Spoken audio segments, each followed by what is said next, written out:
ஆண்ட பழனிசாமி கம்பெனிக்கும் சரி, ஆளுகின்ற திமுகவுக்கும் சரி, மாற்று சக்தியாக அம்மா மக்கள் முன்னேற்ற கழகம் தான் என்பதை மக்கள் தமிழ்நாடு முழுவதும் உணர தொடங்கி இருக்கிறார்கள். அதை செல்கின்ற இடங்களில் எல்லாம் நம்மால் உணர முடிகிறது. அந்த மாற்றத்தை நாமக்கல் மாவட்டத்திலும் கரூர் மாவட்டத்திலும் ஏற்படுத்த வேண்டிய பொறுப்பு இங்கே வருகை புரிந்திருக்கின்ற நிர்வாகிகள் கையில் தான் இருக்கிறது. கரூர் மாவட்டத்தை பற்றி தெரியும் உங்களுக்கு. ஆட்சி அதிகாரத்தில் இருந்த பொழுது சம்பாதித்த பணத்தை வைத்துக் கொண்டு, கொள்ளையடித்த பணத்தை வைத்துக் கொண்டு அங்கே செயல்பட்டு கொண்டிருந்தவர்கள் நிலைமை இன்றைக்கு எப்படி இருக்கிறது என்பது உங்களுக்கு தெரியும். இவர்களை அம்மா அவர்கள் மறைவுக்கு பிறகு நீங்கள் நேர்மையான ஆட்சியை அம்மா வழியிலே செய்ய வேண்டும். இவர்கள் மக்களின் வரிப்பணத்தை கொள்ளையடிப்பதை நீங்கள் விட்டுவிட வேண்டும் என்று தட்டி கேட்ட காரணத்தினால்தான் அன்றைக்கு அம்மா மக்கள் முன்னேற்ற கழகம் உருவாவதற்கு யாரெல்லாம் காரணமாக இருந்தார்களோ அவர்களெல்லாம் இன்றைக்கு வழக்குகளிலே கண்டு பயந்து ஒளிந்து கொண்டிருக்கின்ற நிலை ஏற்பட்டிருக்கின்றது. வருங்காலத்திலே அவர்கள் மக்களின் வரிப்பணத்தை சுரண்டியவர்கள் யாராக இருந்தாலும் அவர்கள் தண்டிக்கப்படுவார்கள் என்பது மாத்திரம் இந்த நேரத்திலே கூறிக்கொண்டு,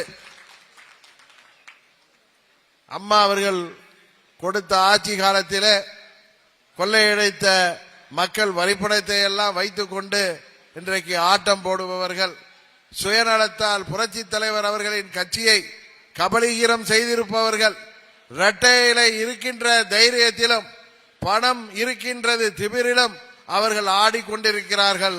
அந்த ஆட்டத்தை தமிழ்நாட்டு மக்கள் முடிவுக்கு கொண்டு வருவார்கள். பாராளுமன்ற தேர்தலிலே அது வெளிப்படும் என்பதை உங்களுக்கு நான் தெரிவித்துக் கொள்ள கடமைப்பட்டிருக்கின்றேன்.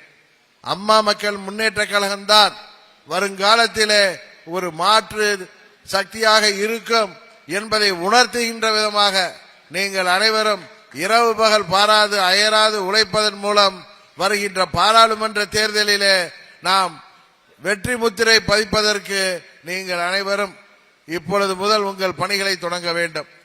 கழகத்தின் கிளைகள் இல்லாத ஊர்களே இல்லை என்கின்ற அளவிற்கு கட்சியின் அனைத்து வகை கட்டமைப்புகளையும் அனைத்து நிலை கட்டமைப்புகளையும் நீங்கள் சரி செய்ய வேண்டும்.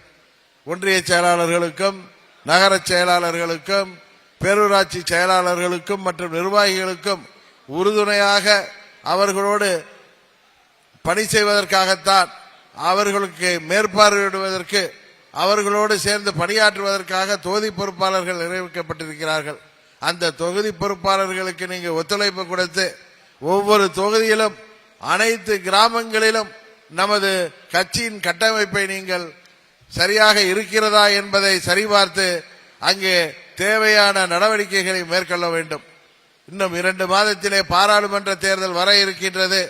தேர்தலின் பொழுது இந்த தொகுதியிலே நாம் போட்டியிட்டாலும் அல்லது கூட்டணி கட்சி போட்டியிட்டாலும் கூட்டணி கட்சியைச் சேர்ந்த வேட்பாளர்களும் அந்த கட்சியைச் சேர்ந்த நிர்வாகிகளும் அம்மா மக்கள் முன்னேற்ற கழக நிர்வாகிகளுக்கும் தொண்டர்களுக்கும் அவர்கள் சிறப்பான முறையிலே உங்களை எல்லாம் அவர்கள் மரியாதை கொடுக்கின்ற விதமாக இங்கே கட்டமைப்பை நிர்வாக அமைப்பை நீங்கள் அம்மா மக்கள் முன்னேற்ற கழகம் வலிமையான சக்தியாக இங்கே இருக்கிறது என்பதை நீங்கள் நிரூபிக்கின்ற விதமாக இப்பொழுதிருந்தே செயல்பட வேண்டும்.